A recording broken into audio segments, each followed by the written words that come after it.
ಎಲ್ರಿಗೂ ನಮಸ್ಕಾರ. ನಾನು ನಿಮ್ಮ ಪ್ರಮಳಾ. ವೆಲ್ಕಮ್ ಟು ಅಮ್ಮನ ಸ್ಪೆಷಲ್ ಕೈರುಚಿ ಯೂಟ್ಯೂಬ್ ಚಾನಲ್ಗೆ. ನಾನಿವತ್ತು ನಿಮಗೆ ಪುದೀನ ಹಾಗೆ ಹುಚ್ಚೆಳ್ಳನ್ನು ಯೂಸ್ ಮಾಡಿಕೊಂಡು ಹೇಗೆ ಪುದೀನ ಚಟ್ನಿಯನ್ನು ಮಾಡೋದು ಅಂತ ತಿಳಿಸ್ಕೊಡ್ತಾ ಇದ್ದೀನಿ. ಹುಚ್ಚೆಳ್ಳು ಅಂದರೆ ಎಲ್ರಿಗೂ ಗೊತ್ತಿದೆ ಅಲ್ಲ, ನೈಜರ್ ಸೀಡ್ಸ್ ಅಂತ.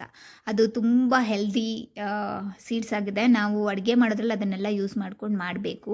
ಸೊ ಹಾಗೆ ಮರಿಗುಬಚ್ಚಿ ಅನ್ನೋದು ಹಾರೋದನ್ನು ಕಲಿಬೇಕು ಅಂತ ಹೇಳಿದ್ರೆ ಮೊದಲಿಗೆ ಅದ್ರ ಗೂಡನ್ನು ಬಿಟ್ಟು ಬಂದು ಹಾರೋದನ್ನು ಕಲಿಬೇಕು. ಅದೇ ರೀತಿ ನಮ್ಮ ಲೈಫಲ್ಲಿ ಏನಾದರೂ ಪ್ರಾಬ್ಲಮ್ ಆಗ್ತಿದೆ ಅಂದರೆ ಅಲ್ಲಿಂದ ಫಸ್ಟು ಎದ್ದು ಬಂದು ಬದುಕೋದನ್ನು ಕಲಿಬೇಕು. ಸೊ ಬನ್ನಿ ನೋಡೋಣ ಹೇಗೆ ಮಾಡೋದು ಅಂತ ಹೇಳಿ. ಮೊದಲಿಗೆ ನಾನಿಲ್ಲಿ 1 ಕಪ್ ಕೊಬ್ಬರಿಯನ್ನು ತೊಗೊಂಡಿದ್ದೀನಿ. ಹಾಗೆ ಸ್ವಲ್ಪ ಕೊತ್ತಂಬರಿ ಸೊಪ್ಪು, ಒಂದು 20 ಒಣಮೆಣ್ಸಿನ್ಕಾಯಿ, ಸ್ವಲ್ಪ ಹುಣಸೆ ಹಣ್ಣು, ಹಾಗೆ ಸ್ವಲ್ಪ ಬೆಳ್ಳುಳ್ಳಿ, ಹಾಗೆ ಒಂದು ಅರ್ಧ ಕಪ್ ಹುಚ್ಚೆಳ್ಳು ನೈಜರ್ ಸೀಡ್ಸನ್ನು ತೊಗೊಂಡಿದ್ದೀನಿ, 1 ಕಟ್ ಪುದೀನಾನ ತೊಗೊಂಡಿದ್ದೀನಿ. ಇಷ್ಟೇ ಇಂಗ್ರೀಡಿಯೆಂಟ್ಸ್ ಬೇಕಾಗಿರೋದು. ತುಂಬ ಟೇಸ್ಟಿಯಾಗಿ ನಾವು ಇಲ್ಲಿ ಹುಚ್ಚೆಳ್ಳು ಹಾಗೆ ಪುದೀನ ಚಟ್ನಿಯನ್ನು ರೆಡಿ ಮಾಡಬಹುದು. ನಾನಿಲ್ಲಿ ಏನು ಹುಚ್ಚೆಳ್ಳನ್ನು ತೊಗೊಂಡಿದ್ದೆ ಅದನ್ನು ಇಲ್ಲಿ ಲೈಟಾಗಿ ಹುರ್ಕೋತಾ ಇದ್ದೀನಿ. ಸೊ ಈ ಎಲ್ಲ ಐಟಮ್ಸ್ಗಳನ್ನು ನಾವು ಹುರ್ಕೊಂಡು ಮಾಡೋದ್ರಿಂದ ಅದ್ರ ಟೇಸ್ಟೇ ಚೇಂಜ್ ಇರುತ್ತೆ. ನಾವು ಚಟ್ನಿನೇ ಆಗಿರ್ಬೋದು ಅಥವಾ ಉಪ್ಪು ಸಾಂಬಾರಿಗೆ ಖಾರನೇ ಆಗಿರ್ಬೋದು, ನಾವು ಯಾವ ಥರ ಮಾಡ್ತೀವಿ ಅದನ್ನು ಮಾಡಬೇಕಾದ್ರೆ ಸ್ವಲ್ಪ ಲೈಟಾಗಿ ಆಯಿಲನ್ನು ಹಾಕ್ಕೊಂಡು ಹುರ್ಕೊಂಡ್ರೆ ಚೆನ್ನಾಗಿರುತ್ತೆ. ಸೊ ನಾನು ಅದನ್ನು ಲೈಟಾಗಿ ಹುರ್ಕೊಂಡು ಸಪ್ರೇಟ್ ಮಾಡಿಕೊಂಡೆ. ಇವಾಗ ಕೊಬ್ಬರಿಯನ್ನು ಕೂಡ ಹುರ್ಕೋತಾ ಇದ್ದೀನಿ. ನಾನು ಒಂದೇ ಐಟಮ್ಸನ್ನು ತೊಗೊಂಡು ಹುರ್ಕೋತಾ ಇದ್ದೀನಿ. ಇಲ್ಲಿ ಮೊದಲಿಗೆ ನಾನು ಯಾವುದೇ ರೀತಿ ಆಯಿಲನ್ನು ಹಾಕಿ ಹುರ್ಕೋತಾ ಇಲ್ಲ. ಸೊ ಕೊಬ್ಬರಿನ ಲೈಟಾಗಿ ಹುರ್ಕೊಂಡು ಅದನ್ನು ಕೂಡ ನಾನು ಬೇರೆ ಪಾತ್ರೆಗೆ ಸರ್ವ್ ಮಾಡಿಕೊಂಡೆ. ಇವಾಗ ಮೆಣಸಿನ್ಕಾಯಿನೂ ಕೂಡ ಹುರ್ಕೋತಾ ಇದ್ದೀನಿ. ಎಲ್ಲ ಲೈಟಾಗಿ ಹುರ್ಕೋಬೇಕು. ತುಂಬ ಜಾಸ್ತಿ ಹುರಿಯೋಕ್ಕೋದ್ರೆ ಅದೆಲ್ಲ ಸೀದೋಗಿರೋ ಸ್ಮೆಲ್ ಬರ್ತಾ ಇರುತ್ತೆ. ಸೊ 1-2 ಸರಿ ಬಾಡಿಸ್ಕೊಂಡು ಅದನ್ನು ಸಪ್ರೇಟ್ ಮಾಡ್ಕೋಬೇಕು.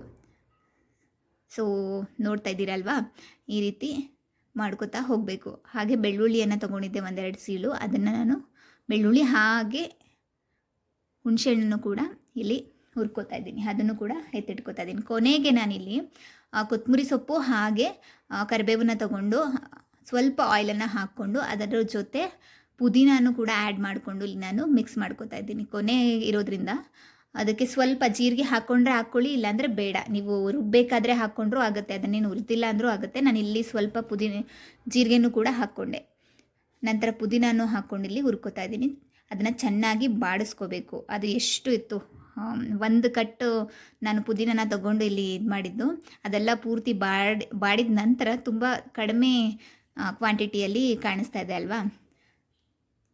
ಸೊ ಅದನ್ನು ಚೆನ್ನಾಗಿ ಹುರಿದಿದ ನಂತರ ನಾವು ಏನು ರೆಡಿ ಮಾಡಿ ಇಟ್ಕೊಂಡಿದ್ವಿ ಮೊದಲು ಹುರಿದಿದ್ದ ಐಟಮ್ಸ್ಗಳನ್ನು ಮತ್ತೆ ಆ ಪುದೀನ ಸೊಪ್ಪಿನ ಜೊತೆ ಹಾಕ್ಕೊಂಡು ಮತ್ತೆ ನಾವು ಅದನ್ನು ಫ್ರೈ ಮಾಡ್ಕೋಬೇಕು. ಸೊ ನೋಡ್ತಾ ಇದ್ದೀರಲ್ಲ, ಸೊ ಇದು ಫ್ರೈ ಮಾಡ್ಕೊಂಡಿದ ನಂತರ ಇದನ್ನು ಸ್ವಲ್ಪ ಹೊತ್ತು ನಾವು ತಣ್ಣಗಾಗೋದಕ್ಕೆ ಬಿಡಬೇಕು. ಯಾಕಂದರೆ ನಾವು ಗ್ರೈಂಡ್ ಮಾಡಬೇಕಾಗಿರೋದ್ರಿಂದ ಸ್ವಲ್ಪ 1-2-3 ಸರಿ ಅದನ್ನು ಕೈ ಆಡಿಸಿ ಅದನ್ನು ತಣ್ಣಗೆ ಮಾಡಿದ್ರೆ ಸರಿ ಹೋಗುತ್ತೆ. ಸೊ ನೋಡ್ತಾ ಇದ್ದೀರಾ ಅಲ್ವಾ. ಸೊ ಅದ್ರ ಟೇಸ್ಟೇ ಸಖತ್ತಾಗಿರುತ್ತೆ. ಉಪ್ಸಾರು ಮುದ್ದೆ ಮಾಡ್ತೀರಲ್ಲ, ಅದ್ರ ಜೊತೆ ತಿಂತಾಯಿದ್ರೆ ಇನ್ನೂ ಸೂಪರಾಗಿರುತ್ತೆ.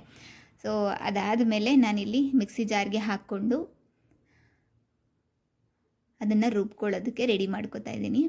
ಸೊ ನಾನು ಇವಾಗ ಇಲ್ಲಿ ಜೀರಿಗೆನ ನೀವು ಇಲ್ಲೂ ಕೂಡ ಹಾಕ್ಕೋಬೋದು. ನಾನು ಅಲ್ಲಿ ಎಣ್ಣೆಗೆ ಹಾಕ್ಕೊಬಿಟ್ಟಿದ್ದೆ, ಬೇಕಾದರೆ ಇಲ್ಲ ಹಾಕ್ಕೋಬೋದು ನೀವು. ಸೊ ಇದಕ್ಕೆ ನಾನು ಸ್ವಲ್ಪ ಸಾಲ್ಟನ್ನು ಆ್ಯಡ್ ಮಾಡಿಕೊಂಡು ಅದನ್ನು ಗ್ರೈಂಡ್ ಮಾಡ್ಕೋತಾ ಇದ್ದೀನಿ. ಸೊ ರೆಡಿಯಾಗಿದೆ, ನೋಡ್ತಾ ಇದ್ದೀರಾ ಅಲ್ವಾ. ಅದು ತುಂಬ ಟೇಸ್ಟಿ ಆಗಿರುತ್ತೆ. ನೀವು ತುಪ್ಪನ ಹಾಕ್ಕೊಂಡು ಅನ್ನದ ಜೊತೆ ಆದರೂ ತಿನ್ಬೋದು ಅಥವಾ ಮುದ್ದೆ ಜೊತೆ ಆದರೂ ತಿನ್ಬೋದು. ಯಾವುದೇ ರೊಟ್ಟಿ ಜೊತೆ ತಿನ್ನೋದಕ್ಕೂ ತುಂಬ ಟೇಸ್ಟ್ ಆಗಿರುತ್ತೆ. ನೀವು ಟ್ರೈ